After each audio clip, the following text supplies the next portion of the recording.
Hola a todos, bienvenidos a este cuarto episodio de la Economía de Dios. Como te comenté, vamos a ir desmenuzando cada ítem del presupuesto. Hoy vamos a hablar de los diezmos. Y como es un tema que muchas veces fue cuestionado, quiero que escuches a una persona que sabe mucho sobre historia bíblica. Él es maestro en nuestra iglesia hace más de 30 años. En sus clases siempre agrega el contexto histórico, cultural, simbolismo de la época, que enriquece mucho a la historia bíblica y el significado de la palabra. Te dejo con Mario Salazar para que les hable de los diezmos. El tema que nos ocupa hoy es el tema del diezmo. Un tema muy controvertido en este momento. Se debe pagar, no se debe pagar, es válido, no es válido. ¿Qué significa diezmo? Según la Real Academia Española, el diezmo tiene dos acepciones. Se dice que es el tributo al 10% del valor de ciertas mercaderías que se pagan a un rey. Vendría a ser tipo un arancel aduanero, tipo un arancel que se paga sobre ciertos productos. Y la segunda acepción es contribución que realizan los fieles de una iglesia consistente en el 10% de sus frutos. Diezmo significa la décima parte. ¿Sí? ¿Dónde aparece en la palabra de Dios la palabra diezmo? Aparece muchas veces. El primer registro que se tiene aparece en Génesis, en el libro de Génesis. Venía Abraham después de haber derrotado a sus enemigos con una gran batalla, con todo su botín, y se encuentra en un valle con Melquisedec. Dice el capítulo 14, versículo 18, y Melquisedec, rey de Salem y sacerdote del Dios Altísimo, le llevó pan y vino a Abraham. Melquisedec bendijo a Abraham con la siguiente bendición: bendito sea Abraham por Dios Altísimo, creador de los cielos y la tierra, y bendito sea Dios Altísimo que derrotó a tus enemigos por ti. Luego Abraham dio a Melquisedec una décima parte de todos los bienes que había conseguido. Este es el primer registro bíblico de la palabra diezmo. ¿Sí? Este es el primer registro donde alguien da la décima parte de lo que obtuvo en una batalla, del botín de guerra, a un sacerdote. Después aparece de nuevo la palabra diezmo, pero ya de este momento a la siguiente vez pasan 480 años. Y es lo que nosotros conocemos como el diezmo levítico. Es el diezmo que se daba a los levitas. Esto lo encontramos en el libro de Números, en el capítulo 18.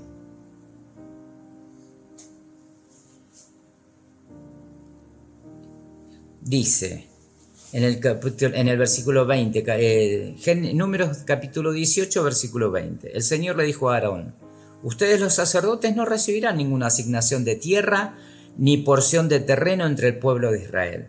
Yo soy tu porción y tu asignación. En cuanto a la tribu de Leví, tus parientes, los recompensaré por su servicio en el tabernáculo. En lugar de una asignación de tierra les daré los diezmos de toda la tierra de Israel. Porque yo les he dado los diezmos del pueblo de Israel que han sido entregados como ofrendas sagradas al Señor. Esta será por la porción de los levitas. Por eso les he dicho que no recibirán ninguna asignación de tierra entre los israelitas. Los levitas, al igual que los sacerdotes, no tenían campos, no tenían tierras para hacer cultivos, criar ganado. Entonces, en el caso de los sacerdotes, la provisión la daba Dios. En el caso de los levitas, quienes se ocupaban del templo, del tabernáculo, de todo lo que hace a la función de la iglesia en ese momento, eran los diezmos de todo el pueblo. Todo el pueblo, cuando daba sus diezmos, atendía a los levitas. ¿Era el único diezmo que había? No. es el más conocido, es el que uno puede decir que es el que estaba establecido entre el pueblo de Israel. Pero había otro diezmo que está en el libro de Deuteronomio, en el capítulo 14,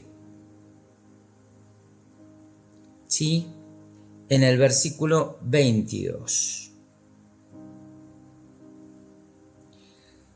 Dice en el versículo 22, deberás separar el diezmo de tus cosechas, es decir, la 10ª parte de todo lo que coseches cada año, lleva ese diezmo al lugar de adoración designado, el lugar que el Señor tu Dios elija para que tu nombre sea honrado, y cómelo allí en su presencia. Lo harás así, con el diezmo de tus granos, tu vino nuevo, tu aceite de oliva y los machos de las primeras crías de tus rebaños y manadas. Esta práctica te enseñará a temer siempre al Señor tu Dios. Ahora bien, este diezmo era un diezmo de festejo. Era un diezmo que se hacía para una fiesta, que era la fiesta de los tabernáculos. Era un diezmo que uno, que era el diezmador, compartía. ¿Sí? Si era lejos el lugar donde se hacía la fiesta, uno tenía que juntar todo, vender los animales, el trigo, el aceite, juntar ese dinero, y con ese dinero se va al lugar de la fiesta de los tabernáculos. Y compraba animales, compraba una vaca, compraba lo que quisiera, y se hacía una fiesta. Y de esa fiesta comían los levitas y comía la misma familia. Era un diezmo para fiesta, era un diezmo de festejo, era un diezmo que todos pudieran compartir la comida. Y dice, no te olvides del levita. Era mi fiesta donde yo adoro a Dios, pero también no me tengo que olvidar. Entonces separo el diezmo, si es lejos, para esa fiesta, y yo lo comparto con mi familia y con los levitas. Ahora bien, dice, cuando el Señor te bendiga con una buena cosecha, podría suceder que el lugar de adoración que Él elija para que su nombre sea honrado te quede demasiado lejos para llevar tu diezmo. En ese caso puedes vender esa 10ª parte de tus cosechas y manadas, poner el dinero en una bolsa y dirigirte al lugar que el Señor tu Dios haya elegido. Cuando llegue podrás usar el dinero para comprar cualquier clase de alimento que desees, ganado, ovejas, cabras, vino u otra bebida alcohólica. Luego comerás hasta quedar satisfecho en la presencia del Señor tu Dios y celebrarás con todos los de tu casa. No descuides a los levitas de tu ciudad, porque ellos no van a recibir ninguna asignación de tierra como las demás tribus. Ese era un diezmo de fiesta, de celebración, de festejo. ¿Era el único diezmo? Y ya vamos con 2 diezmos, Uno era el diezmo levítico, otro el diezmo de las fiestas, y hay un tercer diezmo. Dice, al final de cada tercer año, lleva todo el diezmo de la cosecha de ese año a la ciudad más cercana y almacénalo allí. Dáselo a los levitas, quienes no recibirán ninguna asignación de tierra como las demás tribus, y también a los extranjeros que vivan en medio de ti, a los huérfanos y a las viudas de tus ciudades, para que coman y se sacien. Entonces el Señor tu Dios te bendecirá en todo tu trabajo. Era un diezmo que se separaba cada 3 años para las viudas, para los necesitados, para los extranjeros, para los huérfanos. Dios cuida de todo su pueblo. Cuida de los levitas, que son los que trabajaban en el templo, cuida de los sacerdotes, cuida de que el hombre pueda festejar y alegrarse, y cuida también de los pobres y de los huérfanos. La provisión de Dios siempre fue de cuidado hacia su gente, hacia el pueblo de ese momento. ¿Qué pasa ahora?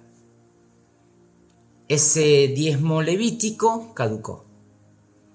Con la venida de Cristo, la etapa de la ley, que es la que consagraba todo este tipo de diezmo, ya no está más. Los cristianos no nos regimos con esa ley, porque ahora estamos bajo el tema de la gracia. ¿Qué hacemos? ¿No diezmamos?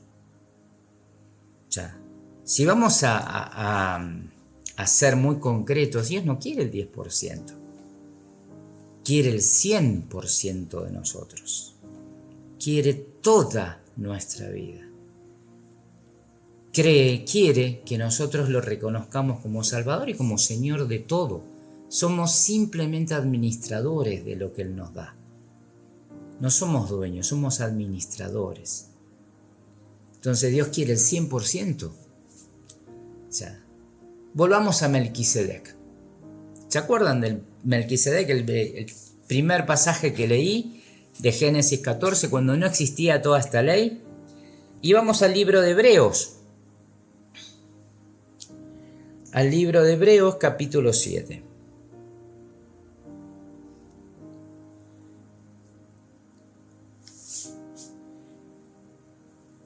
Dice, este Melquisedec fue rey de la ciudad de Salem y también sacerdote del Dios Altísimo.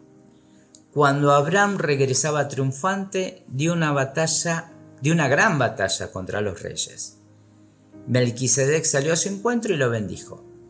Después Abraham tomó la 10ª parte de todo lo que había capturado en la batalla y se la dio a Melquisedec. ¿Se acuerdan? Esto es lo que hablamos en Génesis 14. El nombre Melquisedec significa rey de justicia y rey de Salem significa rey de paz. No hay registro de su nacimiento, ni de su padre, ni de su madre, ni de ninguno de sus antepasados. No hay principio ni fin de su vida. A semejanza del Hijo de Dios, sigue siendo sacerdote para siempre. Consideren pues la grandeza de este Melquisedec. Incluso Abraham, el gran patriarca de Israel, reconoció esto al entregarle la 10ª parte de lo que había capturado en la batalla.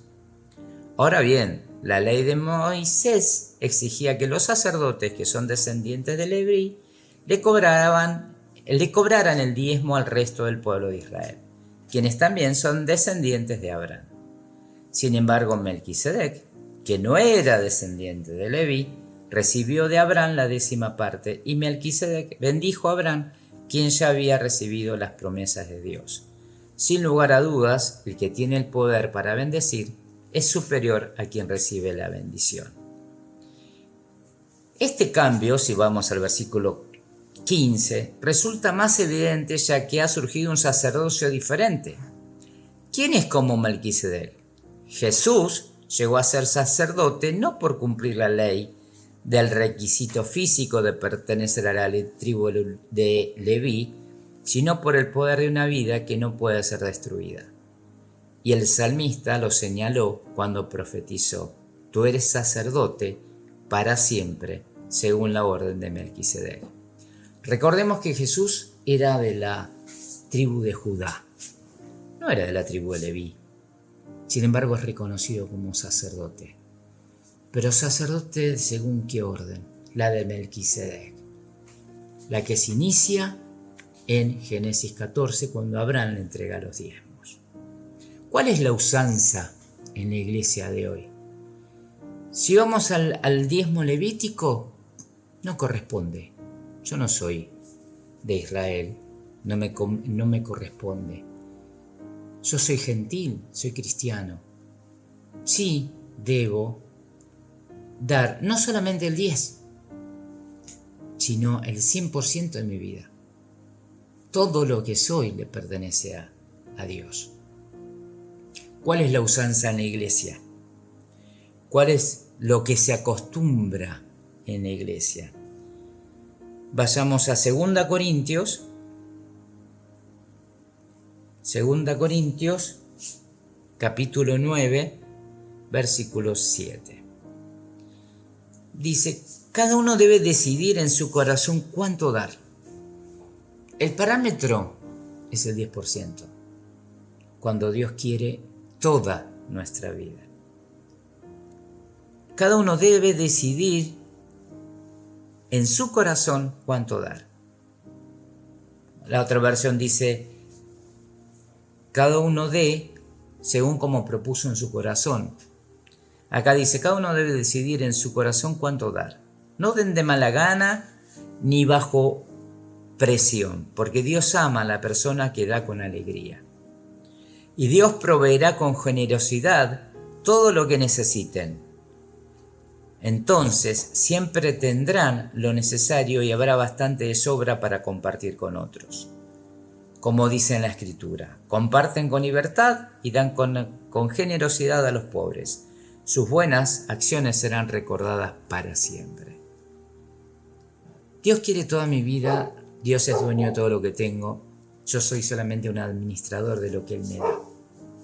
¿Sí? Dios me promete que si yo estoy en pobreza, Él me va a dar. Si yo estoy en riqueza, Él va a estar conmigo. Si yo estoy necesitado, Él me va a cubrir, va a estar sosteniéndome. Espero que esto nos haya ayudado a entender un poquito más. Hay mucho más para estudiar. Un poquito más de la idea del diezmo. Dios quiere el 100%. Nosotros apenas le damos el 10%. Que Dios nos bendiga. Hoy más que una clase de economía tuvimos una gran clase de historia, pero bueno, cuántas cosas que no sabíamos, ¿no? Me pareció súper interesante repasar todo esto porque, bueno, yo no sabía, por ejemplo, que el diezmo actual es anterior a la ley de Moisés. Y bueno, para terminar y no hacerla tan larga, quiero que leamos juntos en Mateo 23:23, que dice: «¿Qué mal les va a ir a ustedes, maestros de la ley y fariseos, hipócritas? Se preocupan por dar como ofrenda la 10ª parte de la menta, del anís y del comino que cosechan en sus terrenos, pero no obedecen las enseñanzas más importantes de la ley: ser justos con los demás, tratarlos con amor y obedecer a Dios en todo. Hay que hacer estas 3 cosas sin dejar de obedecer los demás mandamientos». Jesús va más allá de la ley. Está bien que hagan eso, dice, y no dejen de hacerlo, pero no se olviden de ser justos. Como decía Mario, Él quiere todo de nuestras vidas. Él pide mucho más que el diezmo, quiere una entrega total, que sea un acto de obediencia, una actitud en el corazón. Por eso, hermanos, te animo a que si no lo hiciste hasta ahora, puedas poner al diezmo dentro de tu presupuesto. Y ahora te invito a que podamos orar. Señor Jesús, venimos delante de tu presencia. Señor, primeramente para darte gracias, Señor, por todas tus misericordias, por todas tus bondades, porque vos sos fiel en nuestras vidas. Señor, y hoy queremos entregarte nuestro corazón, queremos entregarte toda nuestra vida. Señor, sabemos y reconocemos que todo lo que tenemos, todo lo que somos, proviene de vos, todo es tuyo. Señor, y que como aprendíamos hoy, queremos ir más allá de la ley y poder entregarte toda nuestra vida, Señor, y poder vivir en justicia, en misericordia y en amor. Señor, si hay algún hermano pasando necesidad, Señor, que vos puedas estar proveyendo hoy a su familia, Señor, y estés supliendo en cada necesidad. Señor, te damos gracias, Señor, por todo lo que haces, por todo lo que vas a hacer. En el nombre de Jesús, amén. Que Dios te bendiga, hermanos. Nos vemos la próxima semana.